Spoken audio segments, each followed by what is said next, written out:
Hello दोस्तों, यदि आप भी ले रखे हैं लोन तो आपकी लोन होने वाली है माफ। तो चलिए जानते हैं इस वीडियो में फुल प्रोसेस के साथ कि कैसे आपकी लोन फुल माफ हो जाएगी, यानी आपको अब लोन पे नहीं करना है।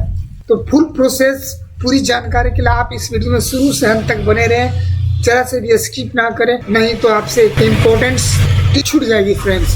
तो चलिए वीडियो शुरुआत करते हैं। हेलो गाइस, आप सभी को पता है कि झारखंड सरकार की ओर से कृषि ऋण माफी योजना का शुरुआत की गई थी और अब 2024 में भी इसका फायदा आपको देखने को मिलेगा। चलिए हम बात करते हैं कि झारखंड कृषि ऋण माफी योजना है क्या। तो फ्रेंड्स, झारखंड कृषि ऋण माफी योजना झारखंड राज्य सरकार द्वारा शुरू की गई एक योजना है जो कृषि क्षेत्र में किसानों को आर्थिक सहायता प्रदान करती है। यह योजना कृषि ऋण के लिए है, जिसमें किसानों अपने कृषि कार्यों के लिए बैंक से ऋण लेते हैं और उसे वापस नहीं कर पा रहे हैं। इस योजना के तहत झारखंड सरकार किसानों के ऋण माफी एक निश्चित हिस्से को माफ कर सकती है, जिसमें उन्हें ऋण का बोझ कम हो और उसकी आर्थिक स्थिति मजबूत हो सके। इस योजना का मुख्य उद्देश्य किसानों को आर्थिक सहायता प्रदान करना है और उन्हें कृषि क्षेत्र में सुधार के लिए प्रोत्साहित करना है। कृषि ऋण माफी योजना के तहत झारखंड सरकार ने किसानों को आर्थिक दुश्मनता से यानी कि आर्थिक कमियों से मुक्त करने के लिए कई मामलों में ऋण माफी योजना की प्रक्रिया शुरू की है। अब हम बात करते हैं कि आप यदि देखना चाहें कि कितने लोग अभी इस ऋण माफी योजना में आवेदन करके हैं,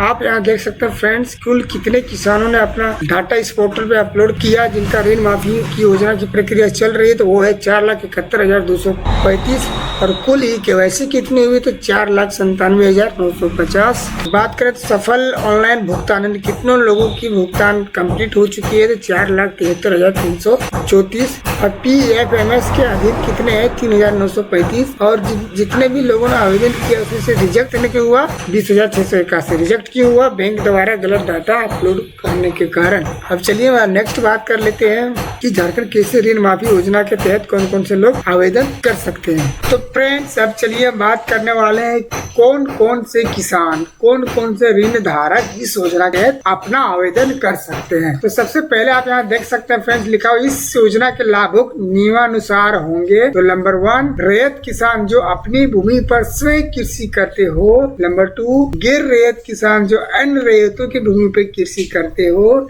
मतलब कि ये मैटर नहीं करता कि आपका जमीन है या किसी और का जमीन पे आप खेती करके जीवन चला रहे हैं या तो लोन लिए हुए हैं, ये मैटर नहीं करता। मैटर ये करता है कि आप खेती करते हो। तीसरा फ्रेंड्स, किसान झारखंड राज्य का निवासी होना चाहिए, यानी कि आप झारखंड का ही हो। चौथा फ्रेंड्स, किसान की आयु 18 वर्ष से अधिक होनी चाहिए। ये तो नॉर्मल है फ्रेंड्स कि 18 वर्ष से अधिक उम्र वाले को ही तो लोन मिलती है। पांचवा फ्रेंड्स, किसान के पास वैध आधार नंबर होनी चाहिए, यानी कि आपके पास आधार नंबर नहीं है तो आप इस योजना के तहत आवेदन नहीं कर सकते। क्यों नहीं कर सकते? क्योंकि जब आप इसे ऑनलाइन करेंगे तो आपसे सबसे पहले जो मांगी जाती है वो आधार नंबर ही मांगी जाती है और उसी के जरिए KYC होता है, फिर आगे प्रोसेस होती है। अगला फ्रेंड्स, एक परिवार से एक ही फसल ऋण धारक सदस्य पात्र होंगे, यानी कि आपका घर में 2 लोगों को कृषि लोन मिली हुई है तो आप चाहेंगे कि दोनों लोगों का लोन माफ हो जाए तो वो पॉसिबल नहीं है, किसी एक का माफ करवा सकते हैं।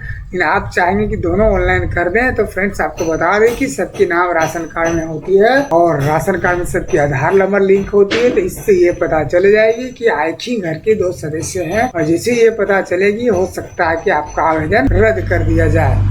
अगला है फ्रेंड्स, आवेदन मान्य राशन कार्ड धारक होनी चाहिए। आप यहाँ देख सकते हैं कि सीधा लिख दिया कि राशन कार्ड धारक हो तभी लोन माफ होगा। और आपको पता होगा कि राशन कार्ड में गरीब लोगों की सभी फैमिली का नाम लगभग 99% चढ़ी हुई रहती है और सबका आधार लिंक तो अनिवार्य है, वो तो होता ही होता है, इसलिए एक ही आवेदन करें। अगला है फ्रेंड्स, आवेदक किसान क्रेडिट कार्ड धारक होनी चाहिए। फिर अगला आप देख सकते हैं आवेदक अल्पविधि फसल ऋण धारक होनी चाहिए। फिर नेक्स्ट है फ्रेंड्स, फसल ऋण झारखंड में स्थित ग्राहकधारी बैंक प्राप्त बैंक से निर्गत होनी चाहिए, यानी कि आप जो ऋण लिए हैं झारखंड में आ तो फिर झारखंड की बैंक से आ तो फिर झारखंड में लोन देने वाली संस्थाओं से लिए होंगे तभी लोन माफ होगी। अगला है फ्रेंड्स, आवेदक के पास मानक फसल ऋण खाता होनी चाहिए, यानी आपके पास एक लोन की KCC लोन की खाता होनी चाहिए तभी आप आवेदन कर पाएंगे, क्योंकि जब ऑनलाइन करेंगे तो आपसे ये लोन ID मांगी जाएगी। अगला फ्रेंड्स, दिव्यांग ऋण धारक का परिवार, नेक्स्ट फ्रेंड्स, यह योजना सभी फसल ऋण धारक के लिए स्वैच्छिक होगी। तो यहाँ आप देख लिए कि इसके अलावा योजना के लाभार्थी बनने के लिए अन्य निर्देश और योग्यता मापदंड भी हो सकते हैं, जिसके आधार पर आवेदन करने की प्रक्रिया आगे बढ़ाई जा सकती है। अगर आपके पास इस योजना के बारे में अधिक जानकारी चाहिए तो सबसे अच्छा होगा कि आप स्थानीय कृषि विभाग या नजदीकी बैंक से संपर्क करें, तो नजदीकी सीसी सेंटर से संपर्क करें। और यदि हम बात करना चाहें कि यदि आप कृषि लोन ले लिए तो झारखंड कृषि लोन लेने के बाद क्या क्या सावधानी रखनी चाहिए, तो फ्रेंड्स कुछ सावधानियां जिससे आप लोन से बच सकते हैं। यदि सरकार कृषि लोन माफी योजना ना निकाले तो फिर भी आपको राहत होगी। तो फ्रेंड्स ये है कि ऋण की सही उपयोग करें। ऋण को सिर्फ कृषि क्षेत्र में उत्पादन बढ़ाने, खेती करने में, नए तकनीकी उपकरण खरीदने या बीमा प्राप्त करने के लिए खर्च करें। अगला फ्रेंड्स, ऋण की वसूली किस समय पर, यानी कि आप जो लोन लिए उस लोन को यदि आप सही समय पर सही किस्त के रूप में भुगतान करते रहे, बैंक में जमा करते रहे, तो क्या होगी कि आपकी ऋण धीरे धीरे कम होती जाएगी और आप पे ऋण का लोड नहीं पड़ेगा। अगला फ्रेंड, किसान बीमा, अपनी फसलों को बीमा कराने से सक्रिय रहे ताकि अनुदान प्राप्त कर सके और अधिक किसी कारणवश फसल नुकसान उठाती है, यानी कि आप एक फसल बीमा करवा ले ताकि आपकी फसल नुकसान में चली भी जाए तो आपको पूरा भरपाई मिल जाए, जिससे क्या होगा कि यदि सरकार ऋण माफी योजना नहीं भी निकाले तो आप अपना लोन आसानी से चुका पाएंगे। अगला फ्रेंड्स, फसल की योजना, अपनी फसल की विविधता और उत्पादन के लिए एक योजना बनाए और उसकी प्राथमिकता दे, यानी कि आप जो भी फसल लगा उसके पीछे योजना होनी चाहिए, कैसे खरीदना, कैसे बेचनी, कैसे क्या करनी है और उसको लगाएं, उसके अनुसार काम करें। अपने उत्पादों को बेहतर मूल्य पर बेचने के लिए स्थानीय बाजारों की जांच करें और संभावित व्यापारियों के साथ समझौता करें। लेकिन आप पहले जांचें, परखें कि किस जगह बेचने से आपको ज्यादा प्रॉफिट होगी, आप उस जगह पे जाके अपनी कृषि से उपजाई गई, खेती से की गई फसलों को बेचें। तो फ्रेंड्स, इस वीडियो में इतना ही, फिर मिलते हैं नेक्स्ट वीडियो में। तब तक के लिए आप यदि मेरे चैनल में नए हो तो मैं चाहूंगा कि आप मेरे चैनल को सब्सक्राइब जरूर कर लें।